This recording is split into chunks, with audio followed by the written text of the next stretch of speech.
Hey y'all, it's Kristen here from Ardani Farm, and I just wanted to make a quick video about kind of the stuff that I pay attention to during the day to make sure that things are like running smoothly, and I'm kind of getting the desired effects of our track system and our farm here.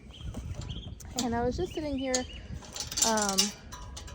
listening to some birds, which is a thing that I do. I track the birds on our property, which I will make another post about the app I use to do that. But and watching the horses. I spend a lot of my time watching our herd and evaluating their behavior to kind of get a sense for how they're feeling about our track system and our environment here.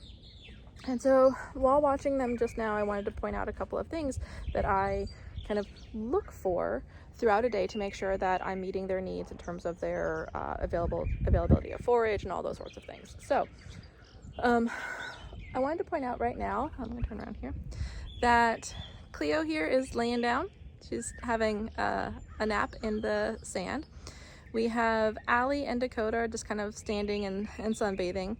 Aoife here is nibbling on a hay net, and then I don't think you can see them on the video, but Balios and I think his buddy, our other gelding Remy, are all the way out back by the yoga studio, and they are eating hay there. So the things I like to see here is that there's still hay in the hay nets from last night, not a ton. If I came out in the morning and there was like a lot of hay left over in the hay nets, I would be concerned that maybe something is wrong with the hay, maybe it's moldy, maybe they can smell something about it that isn't safe or good. And I do try to trust our herd when they kind of rebel a little bit about hay. I try to listen to them because they don't tend to be an overly picky herd.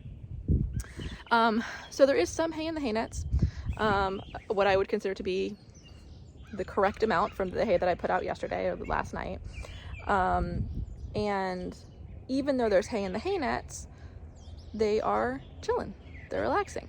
If every time I saw the horses, they had their heads down and they weren't spending a lot of time or a significant amount of time also just loafing and socializing and hanging out, that would show me that they are uncomfortable about the amount of food that is available to them, that they're not also participating in these important social and relaxation type behaviors.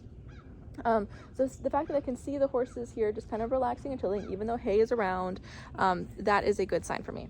Another sign that I look for is horses sharing hay nets. And if I start to see horses getting pushy around hay or resources, that's a flag for me. But where is Remy?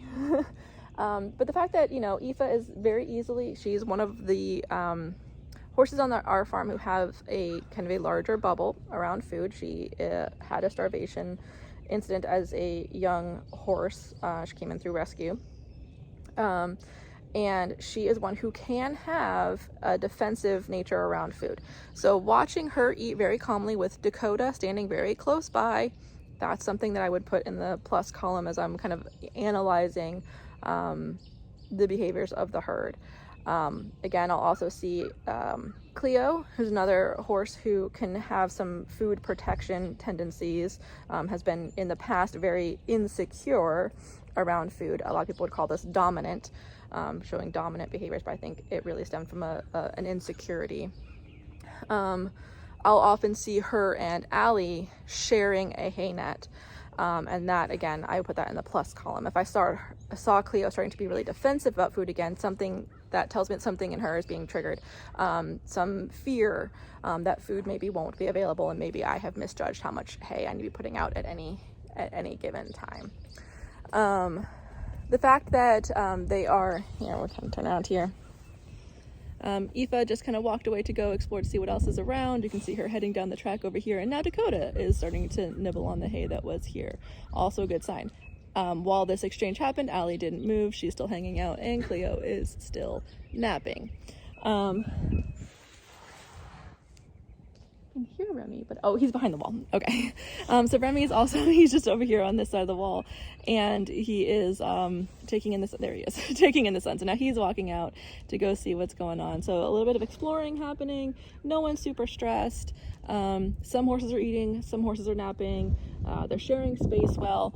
All of that stuff I put in the plus column as I evaluate the herd. And I do spend a lot of time just observing their behaviors so that I can make changes as needed. Again, the only way that horses can communicate with us is through their behavior, and we need to be paying attention. We are their guardians. We provide everything that they have access to, and we need to be paying attention. And we need to stop labeling their communication as aggressive or dominant or needy or pushy or any of these things. They're just using the resources available to them to communicate with us, and it's our job as guardians to listen. I hope this helps. I'll see you next time.